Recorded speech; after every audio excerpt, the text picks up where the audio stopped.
एक गांव में मही नाम की एक चील रहा करती थी। वो पानी पूरी का व्यापार करती थी।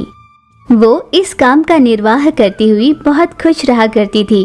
पर कुछ दिनों बाद उसका लालच बढ़ गया। उसने पानी पूरी के दाम बढ़ा दिए थे, जिससे ग्राहक उसके पास अब कम आने लगे थे। फिर भी मही ने ये सोचकर कि उसे नुकसान तो नहीं हो रहा, इसलिए उसने दाम कम नहीं किए। कुछ दिनों तक तो सब ठीक चल रहा था, पर धीरे धीरे चील को नुकसान हो लगा। वो इसी विषय में सोचती हुई बहुत उदास रहने लगी थी। एक दिन उसकी सहेली चीचू कौवा उसे मिलने आई। क्या हुआ दोस्त, तुम इतने उदास क्यों हो? जब तक कोई बड़ी बात नहीं होती तुम इतनी उदास नहीं रहती। बताओ क्या हुआ?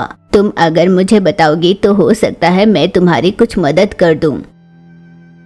मैं बहुत दुखी हूँ दोस्त। पिछले कुछ दिनों से मेरा व्यापार ठीक से चल नहीं रहा। मेरी समझ में नहीं आता मैं क्या करूँ। अगर जैसा मैं कहूँ वैसा तुम करोगी तो तुम्हारे व्यापार में अभिवृद्धि होगी, पर मुनाफे का कुछ हिस्सा तुम्हें मुझे देना होगा। हाँ, मैं जरूर दूंगी। पहले बताओ तो मुझे क्या करना है। तुम मेरे साथ जंगल की ओर चलो, वहाँ बहुत सारे पक्षियों के अंडे मिलेंगे। तुम पानी पूरी के साथ साथ उन अंडों को भी बेचा करो, तुम्हें बहुत मुनाफा होगा। पानी पूरी के साथ अंडे भी खाना पसंद करेंगे सभी, तुम्हारा बहुत ज्यादा मुनाफा होगा। तुम्हारी दी हुई सलाह तो बहुत अच्छी है, मैं जरूर ऐसा करूंगी। कल से ही ये काम शुरू करते हैं। फिर उन दोनों ने मिलकर ये नया व्यापार करने की सोच ली। पक्षियों के अंडों को चुराकर उन्हें उबालकर पानी पूरी के साथ मिलाकर दे दिया करते, जिसका स्वाद ग्राहकों को बहुत पसंद आने लगा और वे सभी बड़ी आतुरता से आकर उनके पास पानी पूरी खाने लगे। इस तरह मही का व्यापार पहले जैसा ही चलने लगा। दूसरी ओर जंगल के पक्षियों को ये समझ में नहीं आ रहा था कि उनके घोंसले से अंडे कैसे गायब हो रहे थे। वे सभी बहुत परेशान थे।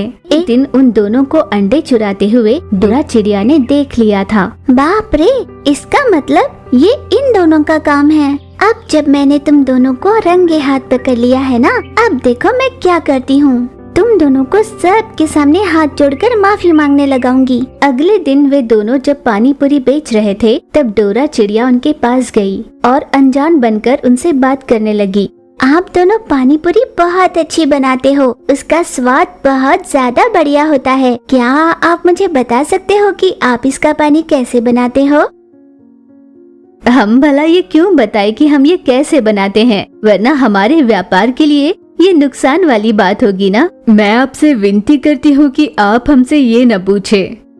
अच्छा दोस्तों, तो ये बात है। जंगल के सभी पक्षियाँ यहाँ आकर बताएंगी कि आप ये सब कैसे बना रहे हो।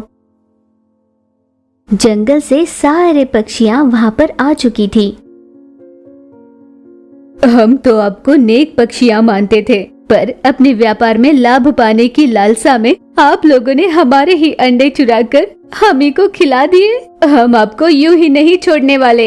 ये कहते हुए वे सभी पक्षियाँ एक साथ उन दोनों पर टूट पड़ी। सभी के एक साथ हमला करने पर उन दोनों ने वहीं पर दम तोड़ दिया।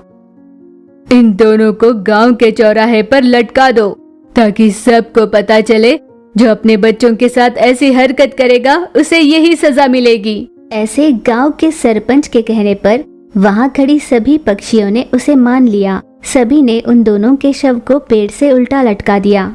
उस दिन से गांव में कोई भी ऐसी कोई हरकत करने से घबराया करता था। उन्हें भी ऐसी सजा मिल सकती है, ये सोचकर सभी डर जाया करते थे। ये सब होने के बाद मेरी वजह से 2 भरी जिंदगियों की बलि चढ़ गई। ना जाने क्यों इन सब का मुझे बहुत बुरा लग रहा है। कहीं मैंने कोई गलती तो नहीं कर दी ना। यूं वो उदास होकर सोच रही थी। तभी लूसी कबूतर उसके पास गई। क्या हुआ दोस्त, क्या तुम आज यहाँ पर जो हुआ उसके बारे में सोच रही हो? हाँ दोस्त, ये सब मेरी वजह से ही हुआ है। मेरी वजह से 2 जिंदगियां खत्म हुई है।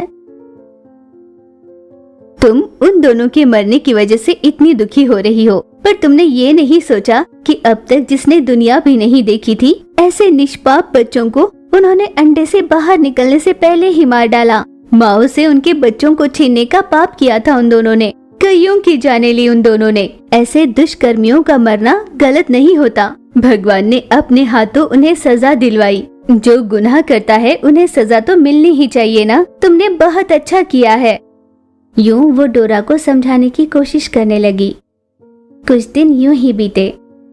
डोरा ने खुद को संभाल लिया। डोरा ने पानी पूरी का व्यापार करने की सोची। यही सोचकर उसने उस गांव में पानी पूरी का ठेला लगाया। डोरा का एकमात्र पानी पूरी का ठेला होने की वजह से उसका व्यापार बहुत अच्छे से चलने लगा। पर डोरा ने लालच नहीं किया। कईयों ने उसका मन बदलने की कोशिश की, पर डोरा ने किसी की नहीं सुनी। मैं आप सबसे फिर से कहती हूँ दोस्तों, एक गलती की वजह से 2 जाने गई थी। अब अगर मैंने भी वही गलती की और बलि चढ़ गई तो मेरे पति और बच्चों का क्या होगा। अब जब भगवान की दया से सब कुछ अच्छा चल रहा है तो मैं इसमें कोई भी खलल नहीं डालना चाहती। मुझे ऐसी गलत बातें सिखाने की कोशिश मत करो। डोरा चिड़िया की बात सुन वे सभी वहाँ से चले गए। इस तरह कईयों के भटकाने की कोशिश करने पर भी डोरा ने अपनी नीयत नहीं बदली। देखते देखते डोरा के व्यापार में बहुत प्रगति हुई और उसने अपना एक नया होटल खोला। अगर आपकी नीयत अच्छी होगी तो भगवान आपका साथ जरूर देते हैं।